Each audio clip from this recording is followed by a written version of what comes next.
This is Including You, the new series from Lead at Any Level. Including You features stories from chief diversity officers and other executives who are creating inclusive cultures in their organizations. Our goal is to show what's working in companies just like yours, to give you the tools you need to keep pushing for progress in your own workplace. We want to create belonging and opportunity for everyone, including you. And now here's your host, Amy C. Waninger.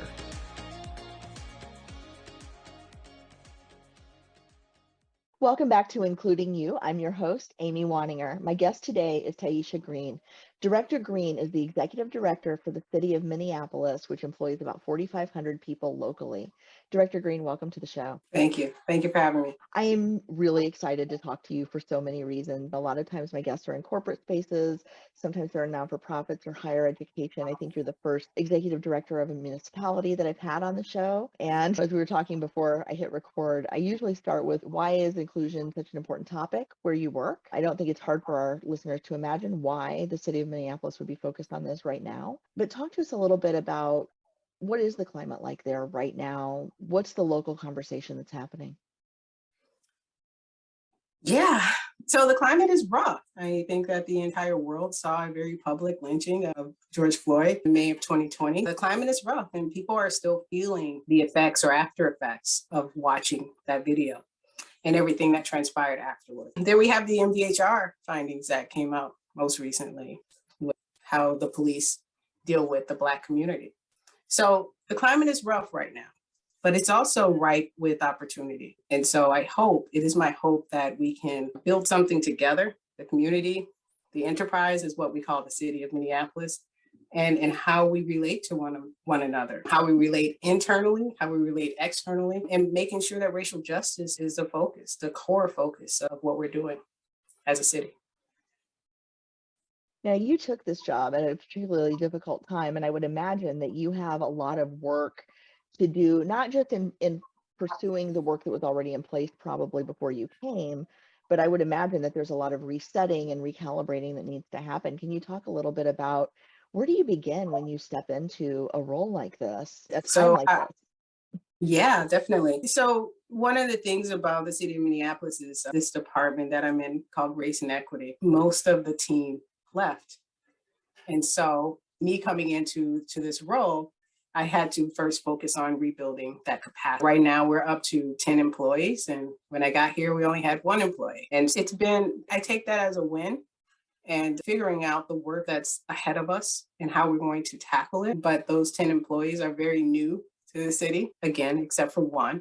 And we're figuring all this out together. But one thing that we have in common is that we all want to make sure that we are part of this racial reckoning of sorts that's happening in the City of Minneapolis, that we're part of rebuilding the city and also initiating racial justice in all of the work that we do. So everybody who is on my team is very excited to do that work. And so I'm excited to get it done as well. Now, I would imagine that in a role like yours, you have a lot of different tentacles into the community. You're not just dealing with community groups, you're dealing with business interests, you're dealing with schools and education, probably a lot of social services, nonprofits, you're dealing with public policy. That's a lot with just 10 people for a city of the size of Minneapolis with this much attention, worldwide attention. Can you talk a little bit about kind of what is the scope of what you're trying to accomplish, and how are you building coalitions to help get that work done? Absolutely. So the scope, how I explained it to the City Council most recently is that I am focused on systems change that will encourage behavioral changes, and then you'll get the mindset change. I think one of the things that we do sometimes in racial justice space is we try to focus on shifting mindsets first so that we can get to that systems change. I think that is I don't believe that is a good way to do it. And here's why. I think about water fountains. So about 70 years ago, you and I could not stand at the same water fountain together. They had white water fountains and colored only water fountains. Now, today, you and I can drink from the same water fountain and no one bats an eye. Why is that? Because that system changed, then the behaviors changed, then the mindsets changed. So regardless if a person is racist or not, we're still going to drink out of the same water fountain. And that racist person isn't going to say, you can't drink out of this water fountain because it's for white people only, because that behavior in that system enforced it. And so for me, the work of our department is to focus on systems change that changes behaviors. So then it doesn't matter if a person is racist or not. What matters is their behavior is not going to respond to that racism. I think that's so important. A lot of times when I'm working with corporate clients, they'll talk about changing hearts and minds. And I think that work is important. I do, but I also think it's important to say, go look at your employee handbook, go look at your HR policies, go look at how those are enforced and who they apply to and who they don't. And look at where you're giving bad actors a place to hide. Where are you giving bad actors refuge in your policies and in the implementation and enforcement of your policies? Because until you have that locked down, you can't possibly cultivate the kind of culture or the kind of work experience or even the kind of client experience or market experience that you want to create, because people will find a way to dig into those policies and find protection that should not. And so it seems like to me, your job is that writ large and across so many social implications. Is that fair to say? Absolutely. Absolutely. Across all of the social determinants of health, like education, housing, economy, making sure that those policies that are in place that do not work for Black and Brown people. I'm not going to say that they don't work for everyone, because we know that they're clearly working for someone, a particular group of people. So those policies and systems and structures that are in place that do not work for Black and Brown people, to remove those policies and change those systems so that it does work for Black, brown, white, whoever. And so that's why the water fountain is so, as a system, is so important to the work that I'm doing. And for me, if we could change minds, then slavery wouldn't have lasted as long as it did. If we could change minds, Jim Crow South wouldn't have lasted as long as it did. Everything, every right that a Black person has in this country came from a decision from an executive or from the Supreme Court. It did not come from the minds changing of the general population. So I don't really subscribe to the changing minds thing. I think that some people should do that job, but it's not the job of race and equity in the city of Minneapolis. I think that's absolutely fair to say. And when we talk about systems in the United States, every single system we have is rooted in white supremacy. Yes. And every policy that we've ever had was either an extension of that or a response to it. And there's no industry, there's no part of our collective social contract that's untouched by that. And so before we started recording, you said, look, 400 years of undoing is not going to happen in quarterly milestones or annual reports. And I think that's so important to remember, but my God, we can't wait 400 years for this. I would say that we can't wait 400 years. I know I don't want us to wait 400 years for it, but I think the reality of it is that we have an entire system that is built on white supremacy culture, as you said. And it's so ingrained in everything that we do. It's so invisible. It's like breathing air. And it takes a really trained mind to notice those little things that happen on a daily basis. Like when you're watching TV, like how many people of color do you see on the screen? What is that set standard? What is that? And for all intents and purposes, whiteness is the norm. It is the standard. And that's what everything else is going to be measured by. And my job is to remove that standard.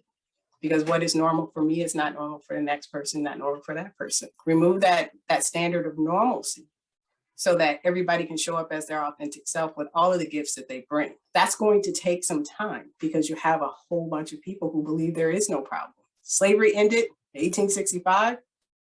That's the end of the story. But it's not the end of the story, because what happened after Reconstruction and what happened thereafter? Why did we have a civil rights era? Why did we have the Black Power movement era? Why did we have Reaganomics? Like all of these things compounded upon each other. So we're trying to undo them. But when you have resistance of policymakers and people who hold like real power in this country, it's going to be a lot harder for one corporation, one organization, one city to make those changes writ large. So So I where do do think it's going to take a long time. It's going to take a long time. I know, and I just, when you think about something that's this big, right? The metaphor that I typically use, and not to make light of it, but just as a visual, is it's like standing at the bottom of an avalanche with a snow cone cup. Yeah. And trying to organize from there. Where do you begin with something this big? And I realize your scope is one city or one enterprise, but with all those tentacles, what do you have your team focused on right now? Right now, my team are focused on the Minneapolis Inequity Report. So basically, the city of Minneapolis has never done a report on itself about racial disparities. Now, there have been studies done about the city of Minneapolis, but there hasn't been one that has been ordained by the city. This one will be. And it's going to show people what they already know for the most part, but it also is going to have policy ideas and recommendations to undo those things. So it will be up to the city council, it will be up to the mayor's office to adapt those policy changes to make that system change, to encourage that behavioral change. So that's one thing we're working on. The other thing we're working on is the Truth and Reconciliation that was started by Council President Jenkins. And basically, it's moving us towards telling the truth about the history of racism in the city of Minneapolis. And then how do we reconcile from that? What will it take to have some kind of reconciliation process so that people can heal? The other thing that we're working on is the racism as a public health emergency. We're still in COVID. I was going to say, we just came out of COVID. No, we're not out of COVID. We're still in COVID. And how the world treated COVID as an emergency is the same way that I would like cities and municipalities and the federal government to treat racism, because we know that racism has impacts on people's health, mental and physical. It has impacts on your ability to be able to earn wages, your ability to generate wealth, your ability to live the same life as a white person. And also it can have detrimental effects with the injustice in policing and how Black people are being killed by police at alarming rates. Racism is definitely a public health emergency. And so it is my intention to treat it the same way that we treated COVID. All hands on deck. We need to figure this out. We need to figure out why people are catching COVID. We need to figure out why they're dying. COVID is a pandemic that got here 2 years ago. Racism is a pandemic that has been here for hundreds of years. So how do we address that? So that's another project that we're working on. We are very focused on, like I said earlier, systemic changes and creating policies. We have our hands in transportation. We have our hands in environmental justice. We're doing a lot with this small but mighty team. And the team is just going to grow bigger and bigger. It is my job to try to rebuild it. And I'm doing that. I've been here about 5 months. And so within that 5 months, we've gone from 1 to 10. I think that's fantastic. And we're just going to keep growing so that we can do this work in a real way. I'm so grateful that there are people like you that get up every day and fight for good in ways that have to be exhausting. And I just want to honor you for just a moment in what you've agreed to undertake and the challenges that you're facing, but the will and the resolve and the resilience in doing that is phenomenal, and so much more than most mortals are capable of. And I want to recognize that in you. In case nobody's told you that this week, thank you for the work that you're doing. It's so important and so Thank you so much. Thank you so much. I was having a conversation earlier today with another gentleman who is involved in this work. And I said, it's like pushing a boulder up a massive mountain and you're barefoot and the rocks are cutting into your feet. But you're determined to get it to the top, knowing that you probably can. And it's up to people who come after you when you fall to take that boulder and keep trying. It seems like a very impossible task, but inch by inch, it's still going up the mountain. It's just taking a long time. And my job here is not to see it get to the top of the mountain. My job here is to plant seeds. And someday, generations from now, there will be people who can sit under the shade of those trees from those seeds. I might not even see them germinate, but me knowing that they will be magnificent trees someday is worth it. It makes all of this worth it. All of the pain that you have to go through to make some movement, make some changes. All of it is worth it to me. For the people who are listening to this who live in Minneapolis or in the surrounding areas, what can they do to get involved with or support the work that you're doing? What do you need from your community? Love and to show up and to get involved in the civic process and start to understand what the civic process is all about, and knowing what policies are coming up and how those policies affect them, knowing what policies are in play right now and how those policies are affecting their livelihoods at this moment, I think is really important. And when we bring something to the floor of a city council, having the community show up and support that and have our backs in that would be incredibly helpful. But I want to build a coalition of community leaders and organizers and not make this be the Tyeastia show, but make this be the community show. This is what the community wants. Has nothing to do with Tyeastia Green. This is what the community says that they need. And putting those things forward and building those resolutions together, building those ordinances together, building those charter changes together. So that's something that I really want to do, is to build a massive coalition of people. Doesn't matter if you organized before, as long as you have the passion and you want to be involved, your voice matters. And I want to implement your thoughts and your voice into everything that I'm doing to make our lives better here in Minneapolis. I really hope that people heed that call. I think that sometimes people get very cynical about political involvement, community activism. They think their local politics don't matter, when local politics is probably the most important thing for them to be paying attention to. For those of us outside of Minneapolis and the surrounding areas, how can we support the work you're doing? Wow, that's a really good question. I haven't thought about that, but I do think that it's important that this work isn't siloed. So the work that I'm doing in Minneapolis, I hope they're doing in Chicago. I hope they're doing in New York City. I hope they're doing it in Los Angeles. I hope they're doing it in small towns across the country. And I hope that we are learning from each other.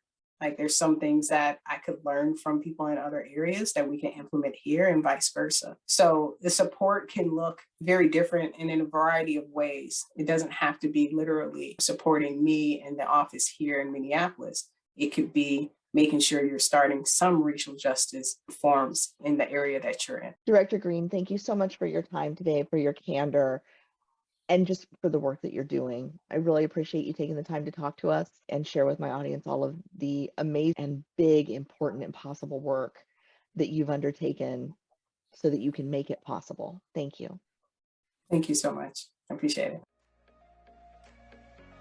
If you've enjoyed this episode, follow Lead at Any Level on LinkedIn and YouTube.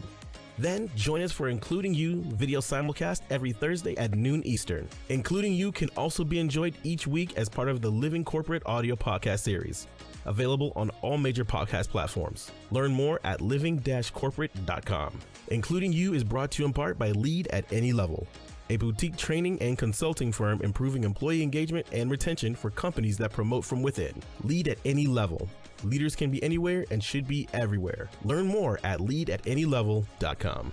Lead at Any Level and its logo are registered trademarks of Lead at Any Level LLC. The views and opinions of guests on our show do not necessarily reflect the positions of Lead at Any Level, Living Corporate, or the sponsors of Including You. That's it for this week's episode of Including You.